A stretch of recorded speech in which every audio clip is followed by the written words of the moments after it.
गांव के किनारे एक बड़ा सा पक्का मकान था। लाल रंग की दीवारें, सामने तुलसी का चौरा, आंगन में नीम का पेड़ और छत पर कबूतरों का बसेरा। उस घर में रहती थी सरस्वती देवी, पूरे गांव में जिनकी इज्जत थी। उनके दो बेटे थे, बड़ा बेटा राकेश और छोटा बेटा महेश। दोनों की शादी हो चुकी थी। राकेश की शादी शहर के एक संपन्न परिवार की लड़की सुहानी से हुई थी। महेश की शादी पास के गांव की लड़की कमला से हुई थी। लोग सोचते थे, अरे अमीर घर की लड़की है, घमंडी होगी, और गरीब घर की है, जरूर मेहनती और समझदार होगी। पर किस्मत ने कहानी कुछ और ही लिख रखी थी। सुहानी अमीर लेकिन संस्कारी। शादी के पहले दिन ही सुहानी ने घर में कदम रखते ही सास के पैर छुए। माँ जी, अब ये घर ही मेरा घर है, आप जो कहेंगी वही करूंगी। सरस्वती देवी का दिल पिघल गया। अगले दिन सुबह मुर्गे की बांग भी नहीं हुई थी कि रसोई में बर्तन खनकने की आवाज आने लगी। सरस्वती देवी उठकर गई तो देखा सुहानी चूल्हे पर चाय बना रही थी। अरे बहू, इतनी सुबह क्यों उठ गई? माँ जी, घर की बड़ी बहू हूँ, जिम्मेदारी मेरी है। वह रोज घर साफ करती, सास को दवा देती, खाना बनाती, सबको समय पर एक खिला खर्चा हिसाब से करती। गांव की औरतें कहती, अरे ये तो सच में लक्ष्मी है। कमला लापरवाह और खर्चीली। दूसरी तरफ कमला, सुबह सूरज सिर पर आ जाता तब उसकी नींद खुलती। अम्मा जी, मेरी तबीयत ठीक नहीं रहती। बहाना बनाती, कभी काम नहीं करती। घंटों मोबाइल, मेकअप, बाजार जाना, नए कपड़े, बेवजह खर्च। महेश की कमाई कम थी, फिर भी वह हर हफ्ते नई साड़ी ले आती। सरस्वती देवी समझाती, बहू थोड़ा बचत भी कर लिया करो। कमला मुंह बनाकर कहती, अम्मा जी जिंदगी 2 दिन की है, मजे से जीना चाहिए। सरस्वती देवी चुप हो जाती। समय बीतता गया। कुछ साल बाद दोनों बहुओं के बच्चे हुए।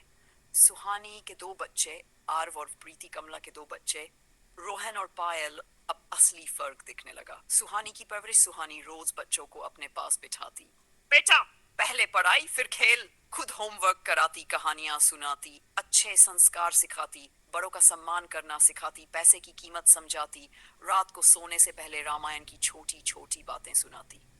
आरव और प्रीति शांत, समझदार और मेहनती बनते गए। स्कूल में टीचर कहते, क्या संस्कार है बच्चों में। कमला की परवरिश। कमला क्या करती, जाओ मोबाइल चलाओ, मुझे परेशान मत करो।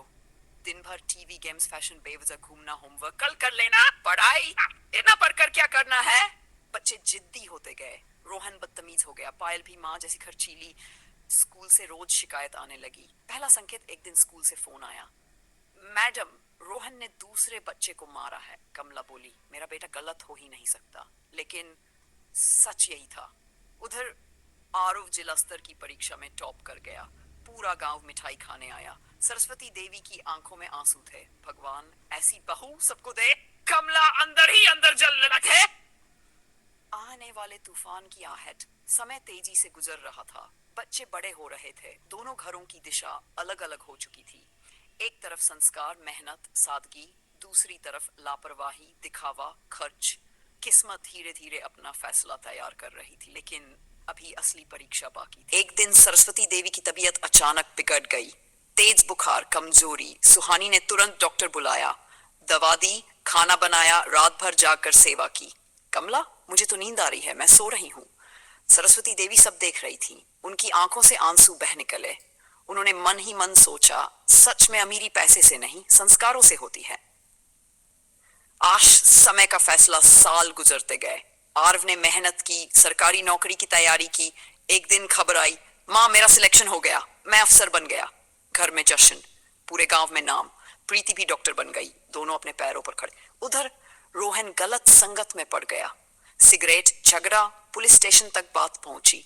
पायल ने पढ़ाई छोड़ दी। घर में रोज लड़ाई, कर्ज बढ़ गया। कमला रोने लगी, भगवान ये क्या हो गया। आज सच्चाई का एहसास। एक रात कमला सुहानी के पास आई, आंखों में आंसू थे। दीदी, मैंने बहुत गलती की, बच्चों को सही संस्कार नहीं दिए, आज सब हाथ से निकल गया। सुहानी ने उसका हाथ पकड़ा, अभी भी देर नहीं हुई, बच्चों को प्यार से समझाओ। कमला पहली बार समझी, पैसे से सब नहीं मिलता, फैशन से भविष्य नहीं बनता। असली दौलत है संस्कार और शिक्षा।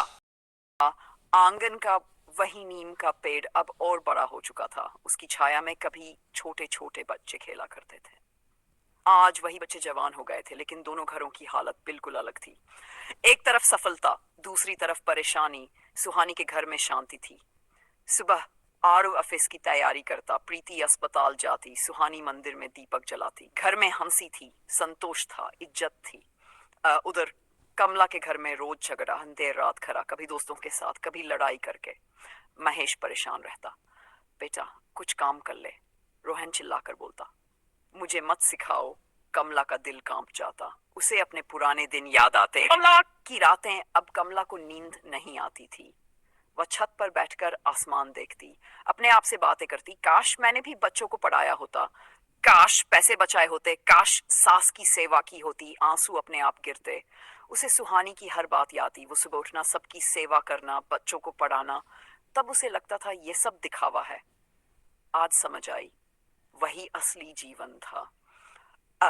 एक दिन बड़ा हादसा। एक दिन खबर आई, रोहन गलत दोस्तों के साथ चोरी के मामले में पकड़ा गया। पुलिस स्टेशन से फोन आया। महेश और कमला के पैरों तले जमीन खिसक गई। दोनों दौड़ते हुए थाने पहुंचे। रोहन सिर झुकाए बैठा था। कमला की आंखों से आंसू रुक नहीं रहे थे। मैंने तुझे ये दिन दिखाने के लिए पाला था क्या? रोहन चुप। उसी समय पीछे से आवाज आई, चिंता मत करो चाची, मैं बात करता हूँ। वो आरव था, अपने अफसर वाले कपड़ों में। पुलिस वाले तुरंत खड़े हो गए। सर नमस्ते। कमला हैरान रह गई। जिस बच्चे को वह कभी छोटा समझती थी, आज वही सब संभाल रहा था। आरव ने समझाकर मामला हल कराया। रोहन को चेतावनी देकर छोड़ा गया। कमला का टूट जाना। घर आकर कमला फूट फूट कर रो पड़ी। सुहानी के पैरों में गिर गई। दीदी मुझे माफ कर दो, मैंने हमेशा तुमसे जलन की, तुम्हें ताने दिए, और आज तुम्हारा बेटा ही मेरे बेटे को बचा रहा है। सुहानी ने तुरंत उसे उठाया। अरे पगली, हम एक ही परिवार हैं। कमला बोली, तुम सच में बड़ी हो। बदलाव की शुरुआत। उस दिन के बाद कमला बदल गई। सुबह जल्दी उठने लगी, घर का काम खुद करने लगी, खर्च कम किया, बच्चों से प्यार से बात करने लगी। रोहन से बोली, बेटा अभी वक्त है, कोई हुनर सीख ले।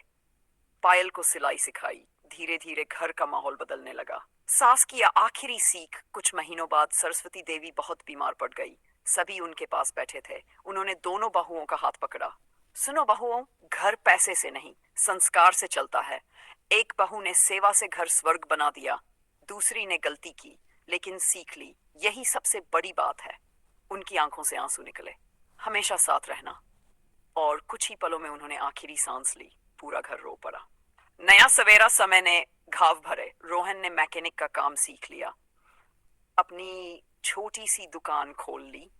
पायल ने सिलाई सेंटर शुरू किया। कमाई कम थी पर इज्जत की थी। कमला अब संतुष्ट रहने लगी। उधर आरव ने नया बड़ा घर बनवाया, सबको साथ रहने बुलाया। हम अलग क्यों रहे, परिवार साथ रहेगा तो खुशियां बढ़ेंगी।